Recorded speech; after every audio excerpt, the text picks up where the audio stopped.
Hi, my name is Isaiah, and last summer I went to Wesley Woods camp. It was the best week of my life. It brought me closer to Jesus and deeper into my faith. Before I came to Wesley Woods, I had no idea what I wanted to do with my life. I just kind of went with the motions and didn't really know what to do and just didn't really have a huge plan for what I was going to do with my life. But then when I came to Wesley Woods, I immediately found love. I found a family. I found a group of people who I loved spending time with. And because of that, I ended up finding not just a love for people, but a love for God, and a love for serving God, and a love for serving His amazing kingdom. Camp actually had a big impact on me. I feel like it taught me a lot of things as a young adult, a lot of fundamental things that I certainly needed to learn as a young adult, and those things really have stuck with me for a long time. You know, I still get up early because I had to get up early at camp, and it's really done well for me.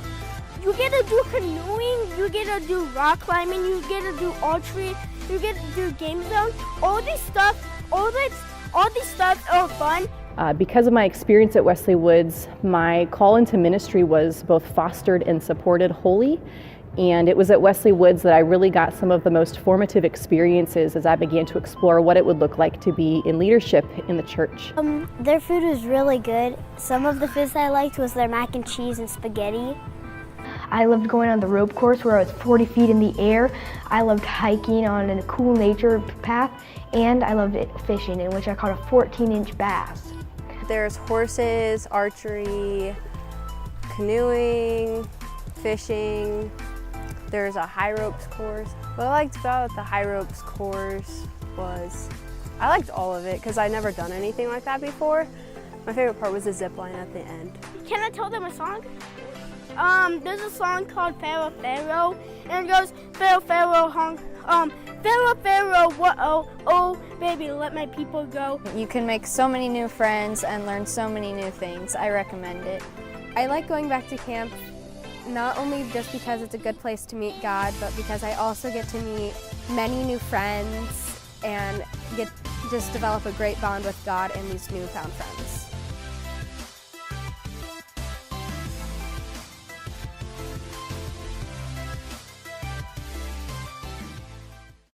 And I have one more thing.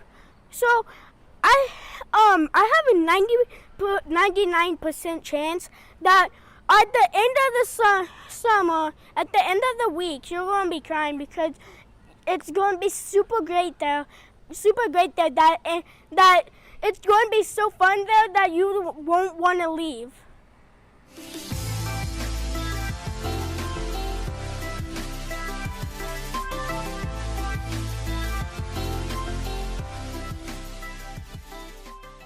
Hi friends, my name is Nate Nims. Thank you for joining us at Grace today. Whether you're with us on YouTube or on Facebook, if you're joining us on Sunday morning, or even if you are catching us at another time, however it is you are with us, I am grateful to be with you. Thank you for joining us at Grace today. If this is your first time with us at Grace, I want to say a special thank you to you. So thank you for joining us. It is good to be with you, and it really is a blessing to have this time together. So thank you so much for joining us at Grace today. As we begin the service, there are a few announcements to share, and the first is that next month we have a couple special services coming up. We have our confirmation service and our senior Sunday service next month, so watch for more information about those coming out in the near future. I also want to let you know that 2 of our music staff have taken on new responsibilities at the school that they work at. So we want to thank Devin and Emily for all the help that they have provided at Grace, but they are going to be stepping down from their positions with us and still being involved, but in a different way in the future. Emily and Devin will be with us on staff until the end of May, and in the next chimes you can read a bit more about them and also find their addresses if you would like to thank them for the time that they've had with us at Grace. So Emily and Devin, thank you so much for your service and support, especially this year, and all that you have done for us at Grace. I also want to thank everyone that came to the church over this weekend to help with our spring cleaning, doing all of the weeding and mulching that is much needed at this time of year. So thank you to everyone that helped.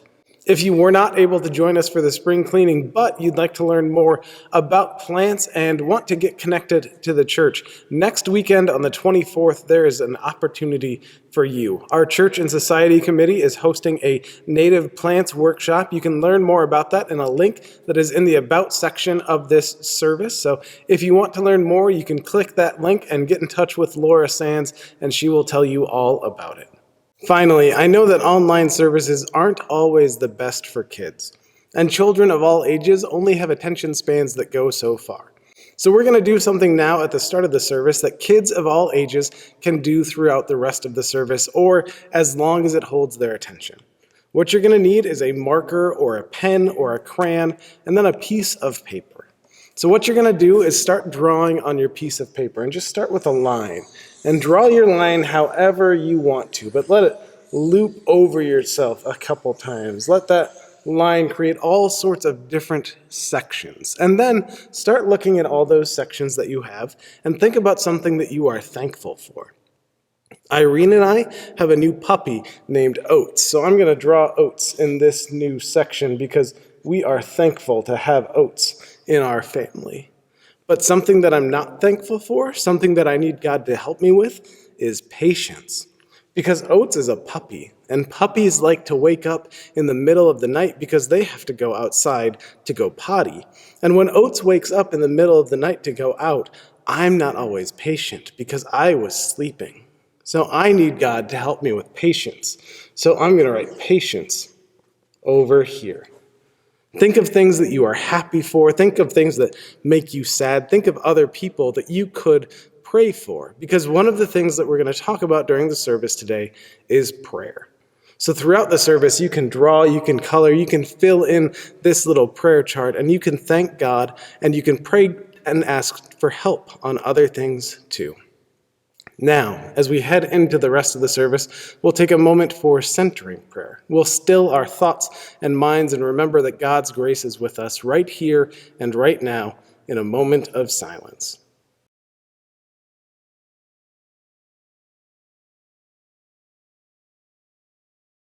We'll begin this morning with the call to worship. O God, fount of every blessing, there are times when we are prone to wander from you and your love. We give thanks that your love is there, sustaining us in times when our passion for you is diminished.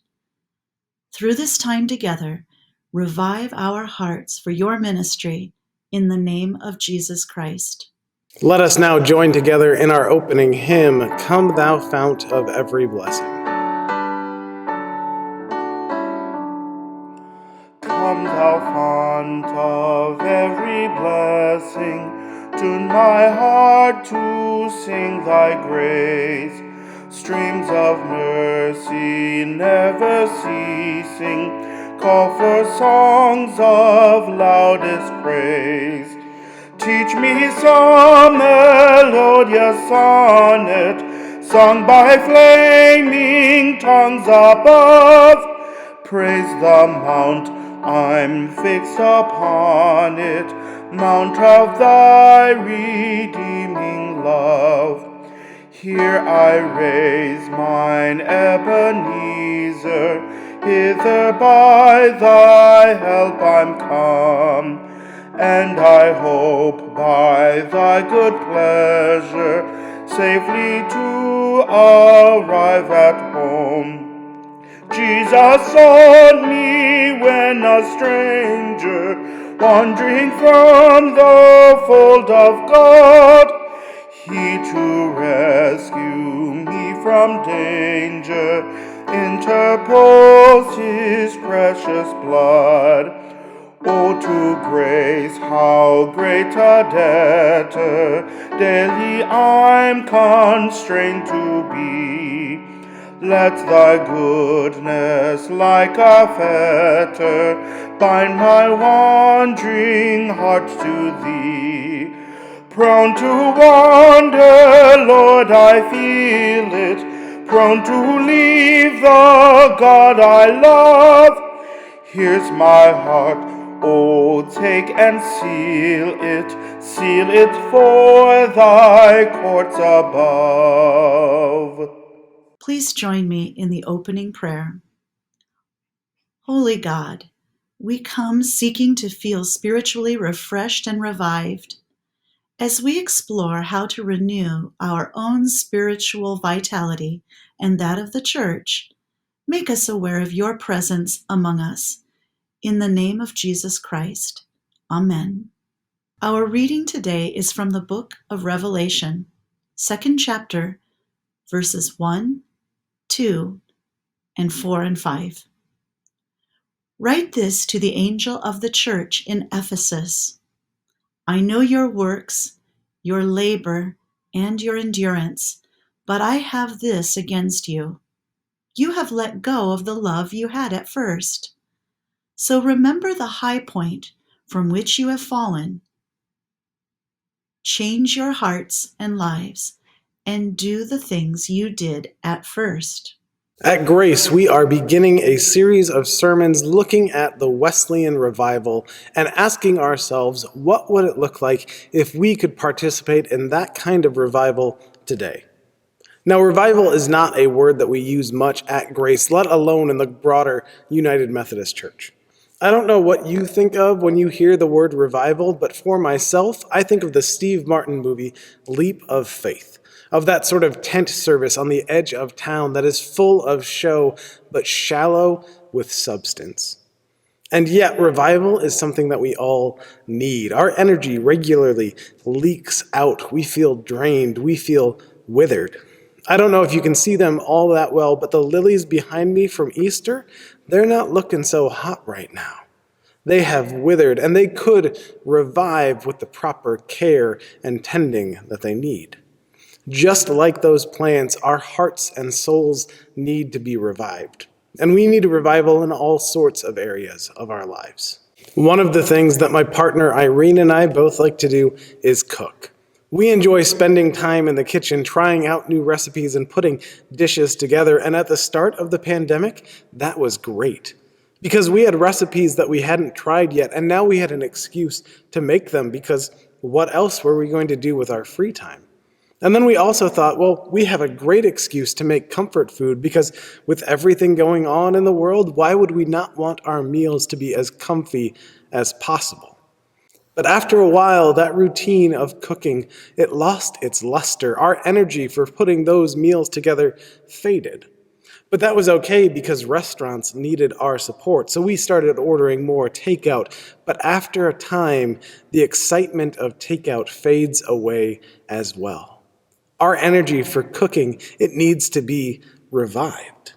Or maybe you're in a situation where working from home used to be a luxury. It used to be something that added vitality to your job, but now it is just draining to be by yourself in your pajamas in front of a laptop at home. Work is not the same anymore, and our passions, they're just sort of burnt out. Our adrenaline reserves are empty, and they need to be revived so we can face tomorrow. Our need for revival, for finding that energy and vitality again, is also true when it comes to faith. Because sometimes we have these mountaintop experiences, these moments that are just filled with grace and peace, where you are connected with God and everything clicks. Maybe for you it was a camp or a retreat. It was when you came to faith. It was when you joined the church. It was a Christmas service. It was an Easter service that just sparked something in your soul and your heart was strangely warmed. But that warmth, over time, it starts to fade. And going to church becomes a routine. It becomes something that we do because it's something that we do, which is why we need revival. Our reading today comes from the book of Revelation, and like the word revival, revelation is something at Grace that we don't use all that often. And that's because some people want to turn the book of Revelation into a roadmap to apocalypse. They want to say that this book is about the end of the world, but that's not really what this book was written about or how it should be used. The book of Revelation is actually a prison letter written by John of Patmos to 7 churches throughout Asia Minor, what is now modern-day Turkey. Each of these 7 churches was struggling about something, and John of Patmos writes this letter to encourage them in a very poetic and exciting kind of way. For our service today, Jane read for us part of the book of Revelation that was written to the church of Ephesus. Now we know that the church of Ephesus was very important in the second half of the first century. We know that Paul, the Apostle Paul, who wrote many of the letters in the New Testament, stayed in Ephesus for quite some time and even wrote a letter back to them called Ephesians.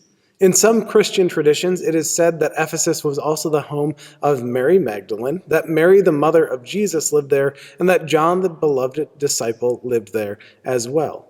It was the center of the church for some time near the end of the first century, but during the last few years of the first century, their passions started to fade. Their vitality started to wither, and so John writes this letter in part to encourage them to reclaim their first love. Today we sang one of my favorite hymns, "Come Thou Fount of Every Blessing." And there's a line in this hymn that speaks to our passage from Revelation today, because prone to wander, Lord, I feel it, prone to leave the God I love. And when we wander, just like the people in Ephesus, we have to turn back. We have to return to the things that we did at first so we can revive our love. When we can go back to those things that we did at first, when we can find ourselves living out the basics of love, amazing things can happen. And in a lot of ways, the Methodist revival was sparked and started because they wanted to get those basics right. The Methodists wanted to find methods that would keep us rooted in those things that warmed our hearts and souls. And so for 180 years, this Methodist movement expanded and grew around the world. There was even a period of time in the United States where for 50 years, a new Methodist church was started every single day. But we are not living in those times anymore. For the past 50 or more years, we have almost been closing at least a church a day. We need revival. We need to go back to the basics and get that first love right. People leave churches or they walk away from their faith for a variety of reasons. There was a BuzzFeed article recently online that shared some of the reasons why people stopped going to church. And what struck me about a number of the reasons why is that they pointed out how churches were getting the first things wrong. They were not returning to the things that they should do at first, those basic tenets of following Christ. Instead, a lot of churches were taking the message of Jesus and flipping it on its head. Instead of being a place filled with grace and peace, people were only experiencing guilt and shame. Instead of the message being about mercy, people only heard, "We need your money." Instead of dealing with the hypocrisy that was rotting churches from the inside out, the message was all about protecting the facade and don't worry about what's going on behind the curtain or that little man hiding behind the Wizard of Oz. It was all for show, it was all for pomp and circumstance, but it wasn't vital. Now, the revival that we are talking about today, this Wesleyan revival that Grace is a part of through the United Methodist Church, it is not about filling empty seats. It is about making sure that our souls can overflow with God's love. We need revival because there are times in our lives where we are not just tired, we're not just fatigued, we are spiritually and emotionally burned out and drained. At least for myself, this is one of those times. And I'm guessing I am not alone in that either. This phase of the pandemic is probably going to be one of the most difficult for us because we're tired, we're anxious, and we are not sure what to expect next. It's easy to know what to do if you can't do anything and you can't make plans for the future. But now we're in this awkward area where maybe we can start to make plans for the future. And some of us have been able to get the vaccine, but others of us have not been able to get through to 211 yet. And if you are struggling to find an appointment, let us know, because at Grace we have some volunteers that are willing to help you with that. This phase of the pandemic is going to be difficult because I want you to imagine right now, if you were in the sanctuary with me, imagine the first time we gather back in this place. If on that Sunday we share communion from a common cup, if I broke the bread and gave it to you, Would you trust it right now? There are so many uncertainties and anxieties and things that are just up in the air that we are drained even thinking about it because we don't want to think about it anymore, which is why we need a revival in our hearts and souls. We are also in need of revival because the normal that we are going to head back into looks a lot like the normal of England in the 1700s, just before the Methodist revival first began. It was an era of social unrest and economic anxiety. Family and friends had been pitted against one another, and they were just wedged further and further apart. It was a time in the history of England where they remembered, we once had a civil war. Are we headed back that direction? People didn't know where they stood with one another. And sometimes in these days, we like to imagine that we have never been more divided as a nation or as a people. But in 1700s England, slavery was established and entrenched, only furthering the separation and the sins that took us away from one another and from God. We continue to wrestle with the stains of these sins. We struggle against racism and bigotry and economic exploitation and anxiety and worry and abuse and fraud. We struggle against these same sins.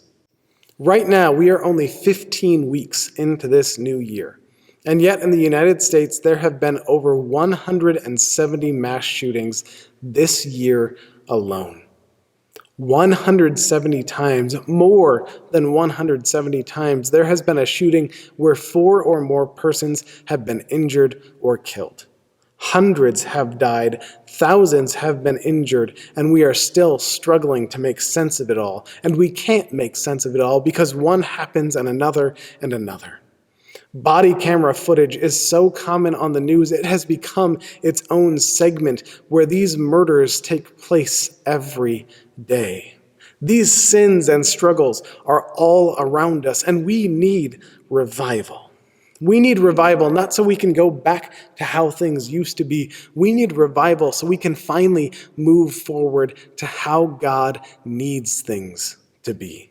It was in 1703 that John Wesley was born to Samuel and Susannah Wesley. And their faith in Jesus, their trust in the teachings, life, death, and resurrection of Jesus changed the world. Now, we don't think John Wesley is the greatest thing since sliced bread. We don't worship Wesley as a saint, but we know Wesley is a saint pointing us in the right way. We know that Wesley sparked a revival that we at Grace are seeking to participate in and continue. But to understand what led up to this revival, we have to understand what came before it. We've got to go back a little further in history. It was on October 31st in 1517 that a monk named Martin Luther was having a really bad day. It was on that day in 1517 that Luther nailed his 95 Theses to a church door in Wittenberg, Germany. Now, nailing your complaints to a church door in Germany was a bit like the comment section online today. You could just vent and let it all out. Among the 95 things that Martin Luther was upset by, the thing that bothered him the most was the buying and selling of indulgences. Indulgences in the church at the time were essentially a Catholic get-out-of-jail-free card. They were turning faith into fire insurance, saying, believe in Jesus or burn in hell. Or if you don't really want to believe in Jesus, and by believe we mean following his teachings and acting like Jesus by loving one another, practicing forgiveness, and seeking justice, if you don't want to do that stuff, just buy one of these indulgences and all of your sins will be forgiven. When Christianity is reduced to a faith that only cares about the next life, it is no wonder why our faith struggles to make a difference in this one.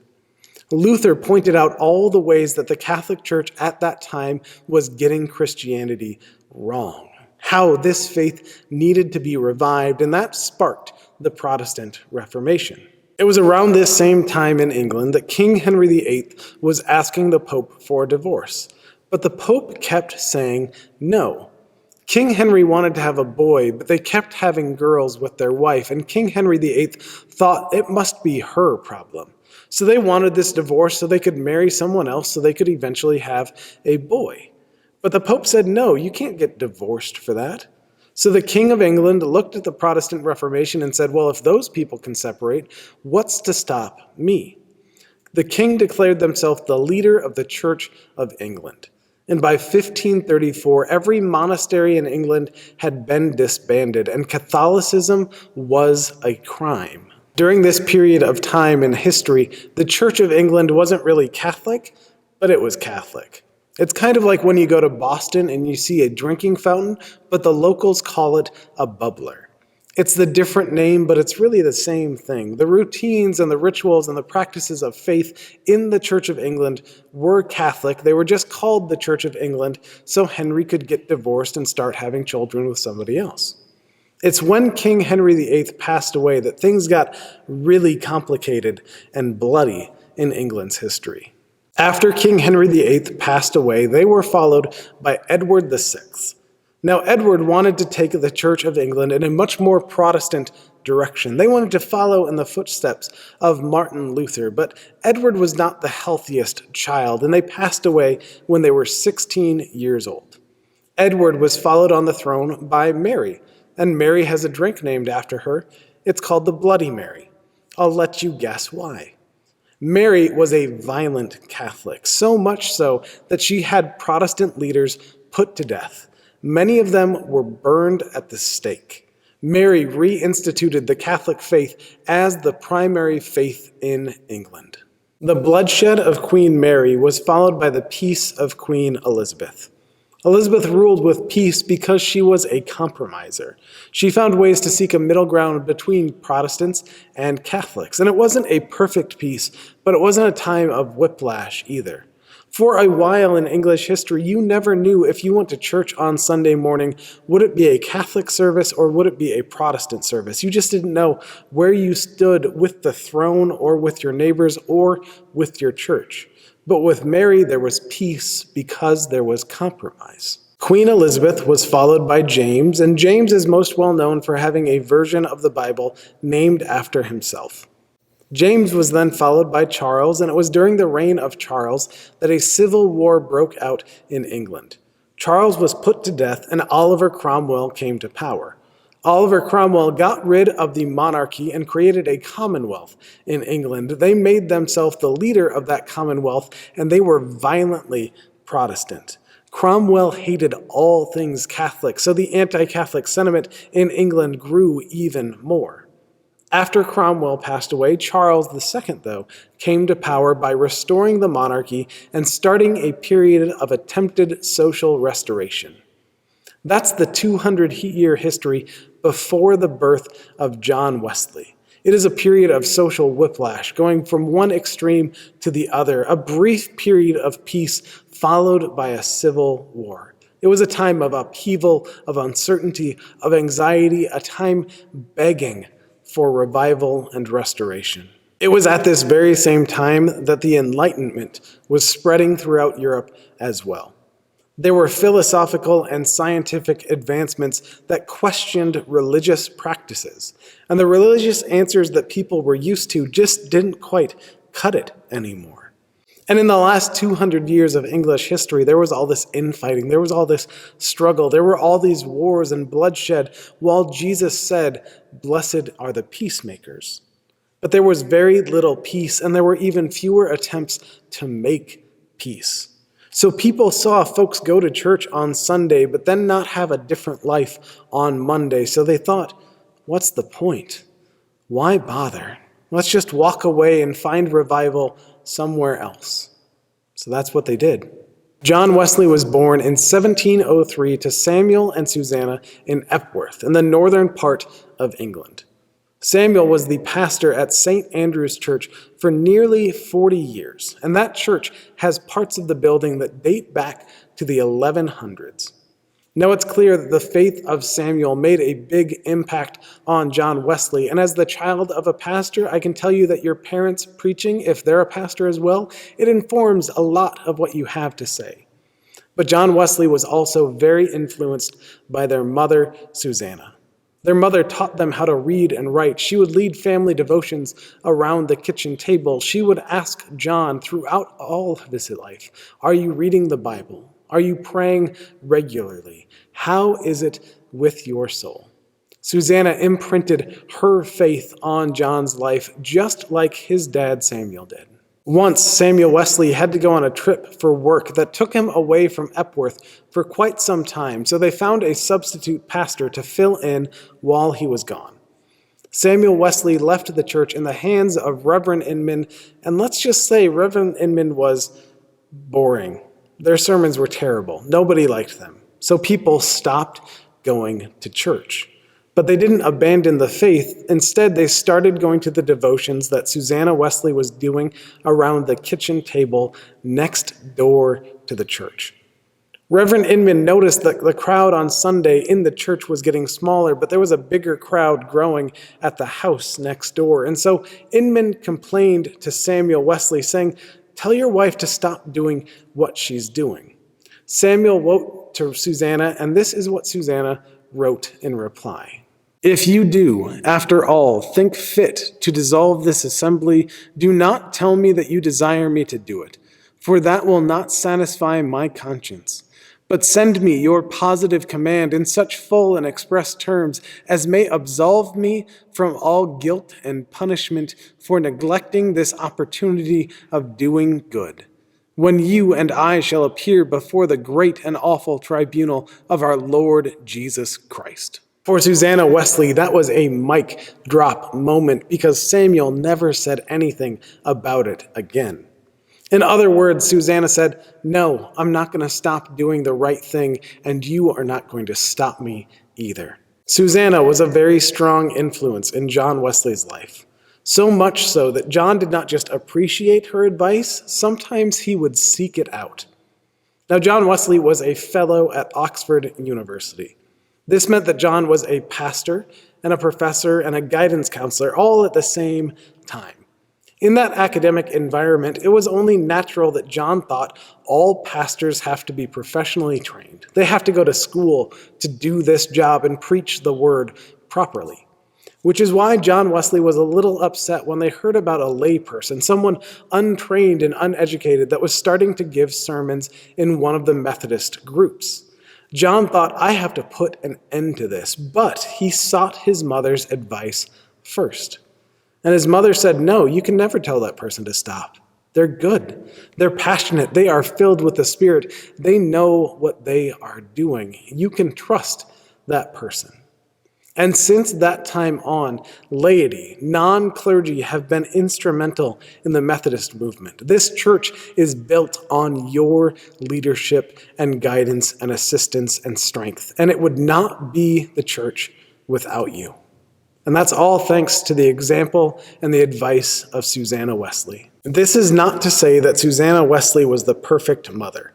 In fact, some of Susannah's practices and thoughts about children are downright dangerous. They are harmful. If we use them today, DHS would get involved. Because Susannah expected by the age of 1, children would no longer cry. And children knew by the age of 1, if you cry at home, Susannah will give you a reason to cry. So you stopped. Susannah also thought that her children would have a special drink every morning, something that was nutritious, something that was like orange juice to us today. That drink that Susannah had all of her children drink every morning, it was beer. It was full of hops, so it was kind of like a salad in water form, and it was boiled, so it was healthier than the water that was available at the time. So every morning, Susannah's children would have a mug of beer. So cheers, I guess. Susannah was not a perfect mother. She had her flaws, she had her errors, but she kept striving towards perfection. And of all the things that John Wesley learned from her, that might be the most important. Susannah taught John, keep trying, keep learning, keep growing. Don't just stop, don't just settle, keep going. And that's what we are striving to do in our revival today. Charles Wesley, author of many of the songs in our hymnal and John's brother, was once asked what had the biggest influence on you when it comes to your faith.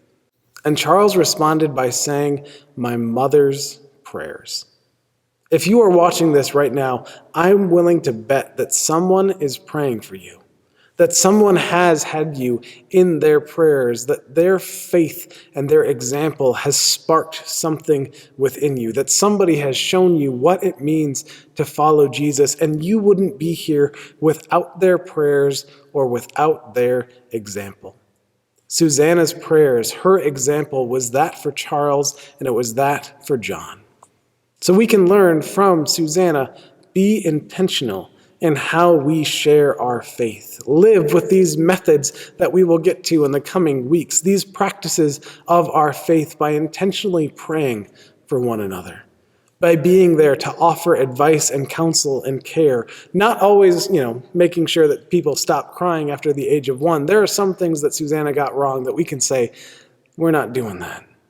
But there are other things that she got right. She showed us, best of all, God is with us, and John carried that faith with him throughout the rest of his life, and we are here because of the revival that Susannah helped make happen. John Wesley learned about faith from their mother, Susannah, but they learned about making peace from their father, Samuel, and from their grandparents as well. John's grandparents on his mother's side were eventually kicked out of the Church of England. They were kicked out of the church because they complained too much. They never thought the church was quite Protestant enough. They loved the church, though.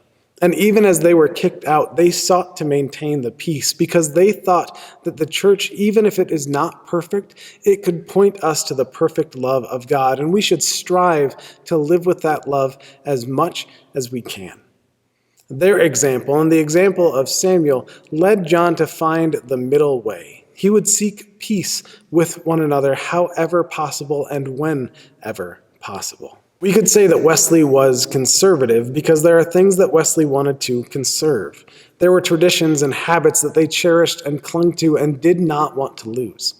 But we must also say that Wesley was liberal. They were generous. They were broad-minded. They thought that those that are poor should not be exploited because they are poor. That if someone is born without bootstraps, they should not be blamed for not being able to lift themselves up by them. Wesley thought that we should conserve things and we should be generous in other areas, that we should cherish parts of our history and past, and that we should find a new way forward.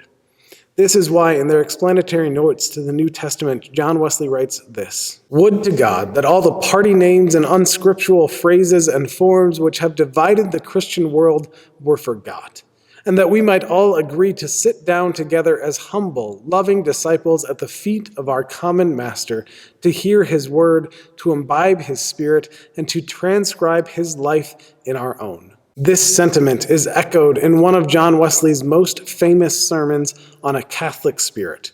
It is in that sermon where Wesley says, "Though we may not think alike, may we not love alike." Wesley was in fact the person to coin the phrase, "agree to disagree," but they sought to love alike in this sermon, a Catholic spirit. Now, with all that we heard earlier about those 200 years of fightings between the Catholics and the Protestants, can you see how provocative it was for Wesley to use Catholic in this sermon? Now, Wesley uses Catholic to say universal, but they were thoughtful enough to say Catholic and not say universal. They wanted their listeners to feel that tension and to wonder, what does it mean like even here and even now for us to find a way to love alike?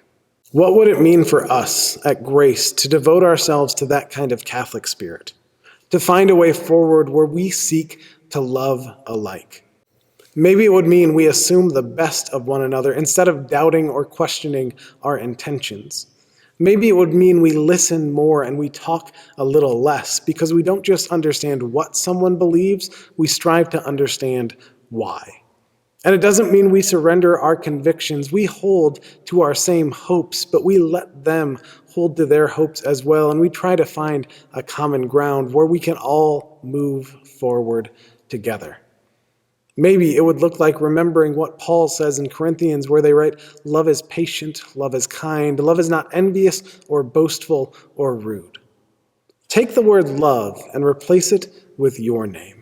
If you can say that for yourself, maybe you are living in the spirit of this Catholic spirit. And if not, you're like me, because I'm not there yet. I am envious and I am boastful and I am rude, but I don't want to stay that way.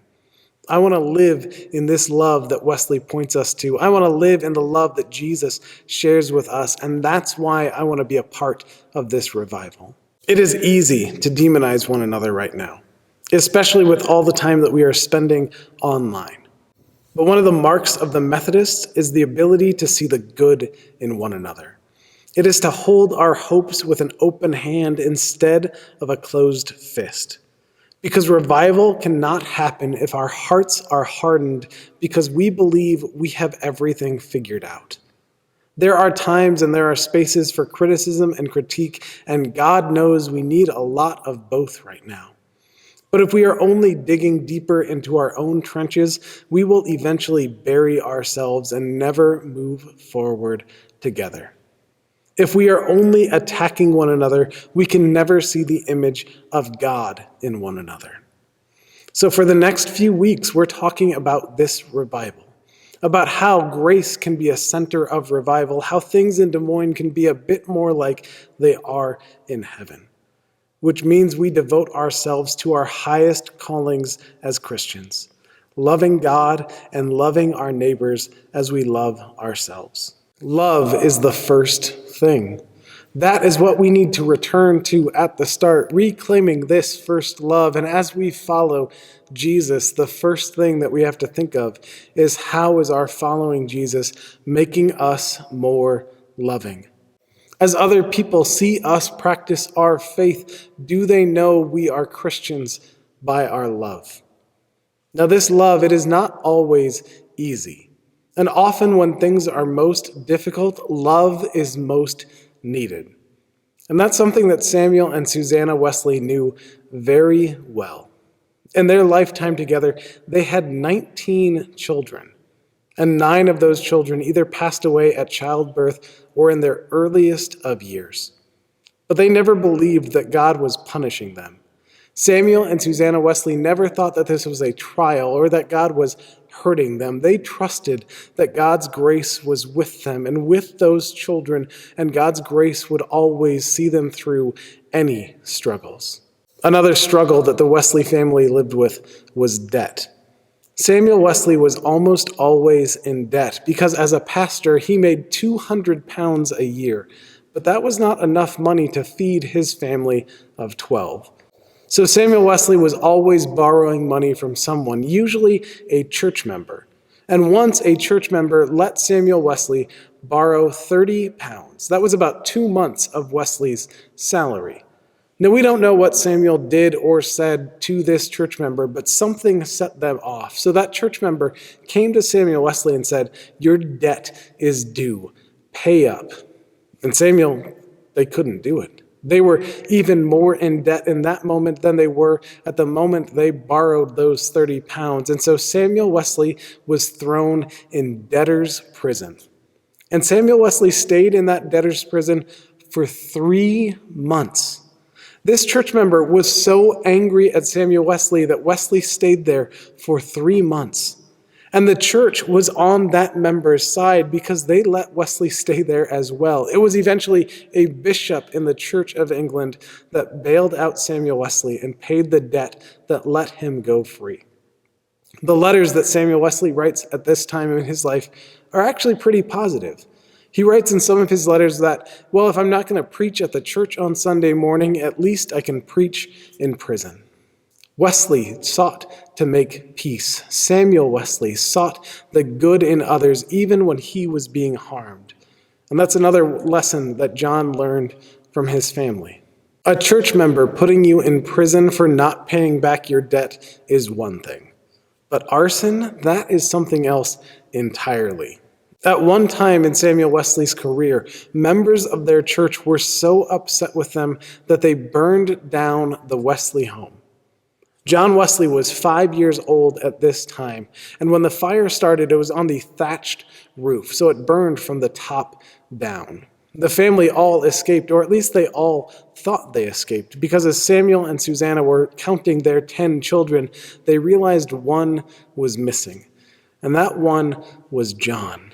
John was trapped on the second floor and looking out the window, trying to find a way out because their door was blocked and flames were burning on the other side.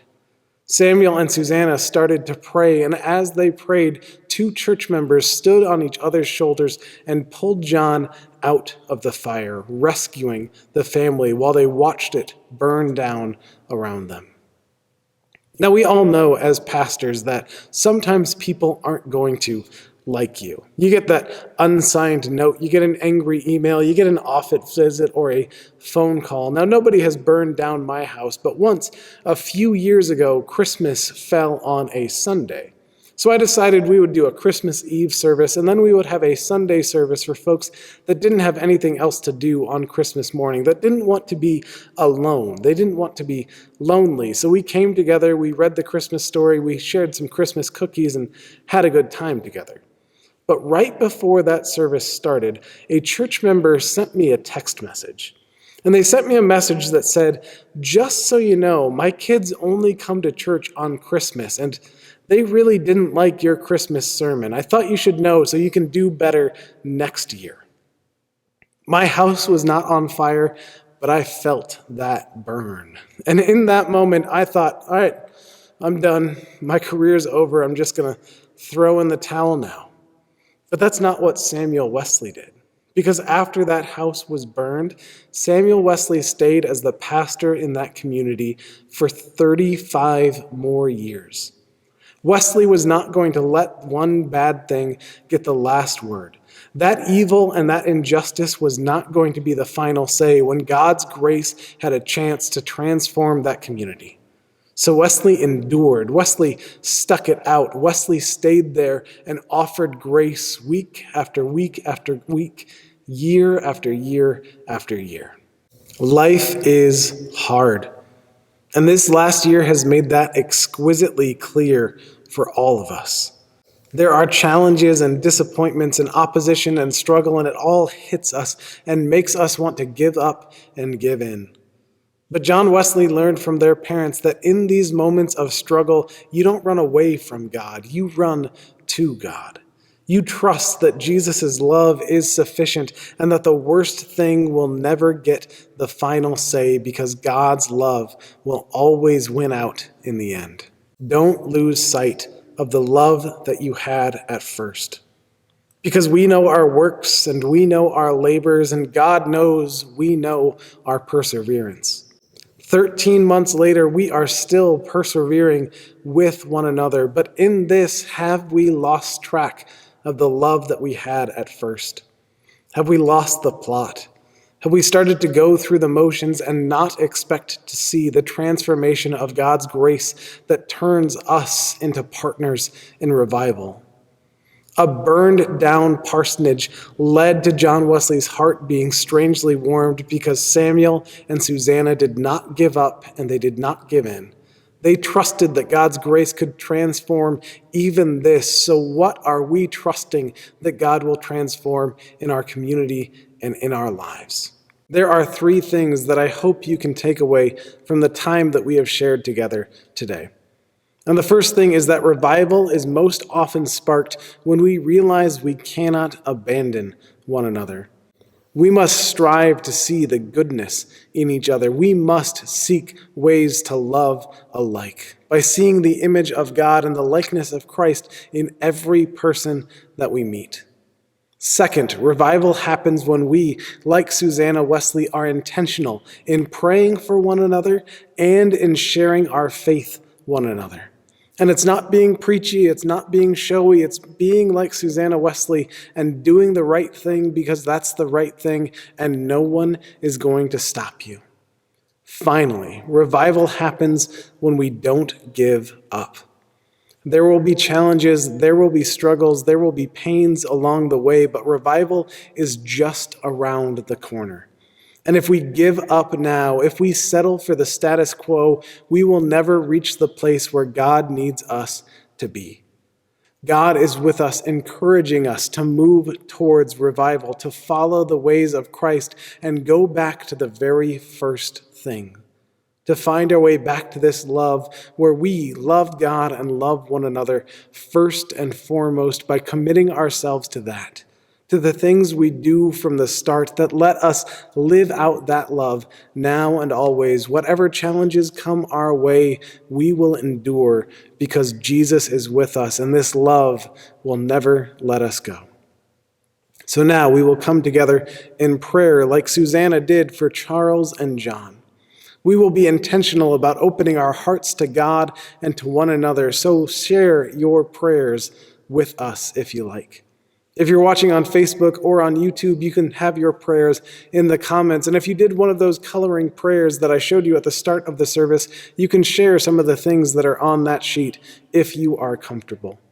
Of course, we have to lift up all of the discord and hatred and racism in our nation because it is not good, it will not last, and God's grace will find a way through this mess. God's justice will lead us to true peace, and we will not settle until we get there. So may God give us the endurance to persevere as we love our neighbors, as we love ourselves. There are all sorts of other prayers to lift up, other pains and other joys. We have the family in our Grace preschool that has finally had some answers for their new child. We have pains and losses in our community. And so you can share those in the comment section, and we will come together before God now in prayer. Generous One, you have woven our lives together like family.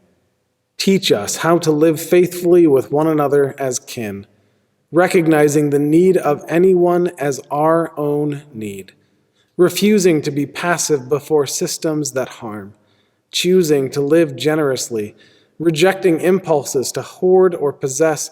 Let your Spirit be our guide that we may know and live with the depths of love, grace, and peace.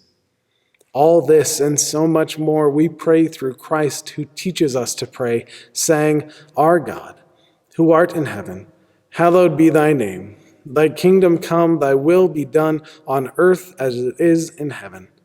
Give us this day our daily bread, and forgive us of our trespasses as we forgive those who trespass against us. And lead us not into temptation, but deliver us from evil. For thine is the kingdom, and the power, and the glory forever. Amen. Thank you for being with us at Grace today. This time together truly is a gift, and it is only made possible because of you. It's your prayers, presence, gifts, service, and witness that let us return to the things that we do at first, that find our way back to our first love, and everything that we do is thanks to you. So thank you for your prayers and support. If you would like to financially support Grace, one of the best ways for you to do so at this time is by giving online at gracedesmoines.org or by mailing your gift to Grace at 3700 Cottage Grove, Des Moines, Iowa, 50311. As always, though, our gift to Grace is not just financial, it's the life that we live with one another. So who is someone that you are going to see the good in this week? Who is someone that you will be intentional about praying for? Who is someone that you will persevere with and for, even if that person is yourself? May revival be sparked in all of our souls this day and into the week to come. And as we enter that week together, let us join together in our closing hymn, Jesus, the Light of the World. Thanks for joining us, and we will see you again next week.